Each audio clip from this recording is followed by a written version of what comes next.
குழந்தைங்களுக்கு நூடுல்ஸ்னாலே ரொம்பவே பிடிக்கும். அதுவும் ரெஸ்டாரண்ட் ஸ்டைலில் செஞ்சு கொடுத்தீங்கன்னா ரொம்ப விரும்பி சாப்பிடுவாங்க. அதுக்கு என்னென்ன பொருள்லாம் தேவைன்னு பார்த்தீங்கன்னா, நம்ம வீட்டில் என்னென்ன வெஜிடபிள்ஸ் இருக்கோ அதெல்லாம் வந்து குட்டி குட்டியாக கட் பண்ணி வச்சுக்கோங்க. அதுக்கப்புறம் வந்து நூடுல்ஸை வந்து நல்லா கொஞ்சமாக உப்பு போட்டு பாயில் பண்ணி எடுத்து வச்சுக்கோங்க. அப்புறம் கடாயில் கொஞ்சமாக வந்து ஆயிலை வந்து ஆட் பண்ணிவிட்டு, ஆயில் வந்து நல்லா சூடானதும் நம்ம குட்டியாக கட் பண்ணி வச்சுருக்க பீன்ஸு, கேரட்டு, கேப்சிகம், வெங்காயம் எல்லாத்தையுமே இதில் வந்து போட்டு நல்லா வந்து ஆயிலில் வந்து நல்லா வந்து ஃப்ரை பண்ணிடலாம். வெஜிடபிள்ஸ்லாம் சீக்கிரமே வந்து குக் ஆகணும்னா அது கூட வந்து கொஞ்சமாக வந்து நம்ம வந்து சால்ட் வந்து ஆட் பண்ணிடலாம். சால்ட் ஆட் பண்ணோம்னா வந்து வெஜிடபிள் பார்த்திங்கன்னா சீக்கிரமே வந்து வதங்கிடும். ஸோ வந்து நம்ம வந்து இதை வந்து ரொம்ப வந்து வதக்கணும்னு அவசியம் இல்லை. ஏன்னா வந்து நம்ம வந்து வெஜிடபிள் ஃப்ரைடு நூடுல்ஸ் தான் செய்ய போகிறோம்.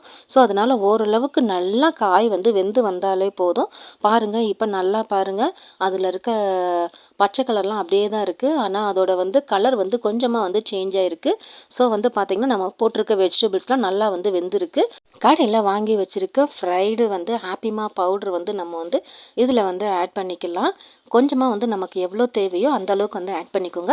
போட்டு இப்போ எல்லாத்தையும் நல்லா வந்து மிக்ஸ் பண்ணிக்கோங்க. அந்த பவுடரோட வாசம் போகிறதுக்காக தான் லைட்டாக வந்து நம்ம வந்து வதக்கிக்கிறோம். அதுக்கப்புறம் நம்ம பாயில் பண்ணி வச்சுருக்க நூடுல்ஸை வந்து இதில் வந்து ஆட் பண்ணிடலாம். நூடுல்ஸ் வந்து அப்படியே கொஞ்சம் உதிரி உதிரியாகவே வர்ற மாதிரி கொஞ்சம் வேக வச்சுக்கோங்க. ரொம்ப வந்து என்ன சொல்கிறது, ஒரு மாதிரி ரொம்ப வந்து பாயில் பண்ணிட்டீங்கன்னா அது வந்து ரொம்ப கூழ் மாதிரி ஆகிடும். ஸோ அந்த மாதிரி இல்லாமல் கொஞ்சம் வந்து ஸ்டிக்கி இல்லாமல் நல்லா வந்து உதிரியாக இருக்க மாதிரி பார்த்துக்கோங்க. அப்போ தான் குழந்தைங்க விரும்பி சாப்பிடுவாங்க. ஸோ அதுக்கப்புறம் பார்த்திங்கன்னா கொஞ்சமாக வந்து மிளகு பொடி வந்து இதில் ஆட் பண்ணிக்கலாம். மிளகு பொடி போட்டோம்னா நமக்கு குழந்தைங்களுக்கு ரொம்பவே நல்லது. சளி பிரச்சனை இருந்தால் கூட வந்து குழந்தைங்களுக்கு சரியாயிடும். அது மட்டும் இல்லாமல் கொஞ்சம் ஸ்பைஸாகவும் இருக்கும். ஸோ இதில் வந்து நம்ம வந்து கொஞ்சமாக வந்து மிளகு பொடி வந்து ஆட் பண்ணிடலாம். அவ்வளோதான், நம்மளுடைய நூடுல்ஸ் வந்து ரெடி ஆயிடுச்சு. இப்போ கொஞ்சமாக இதில் வந்து பிளேட்டில் வந்து நம்ம வந்து சர்வ் பண்ணிடலாம். சர்வ் பண்ணிவிட்டு இதில் கொஞ்சமாக வந்து தேவையான அளவுக்கு கொஞ்சமாக வந்து கொத்தமல்லி உங்கள் வீட்டில் இருந்துச்சுன்னா இதில் கொஞ்சமாக வந்து ஆட் பண்ணிவிடுங்க. அதுக்கப்புறம் நம்ம வீட்டில் எப்போயுமே வந்து சில்லி சாஸு, டொமேட்டோ சாஸ்லாம் வச்சுருப்போம். அதை வச்சு குழந்தைங்களுக்கு கொடுத்தீங்கன்னா குழந்தைங்க விரும்பி சாப்பிடுவாங்க.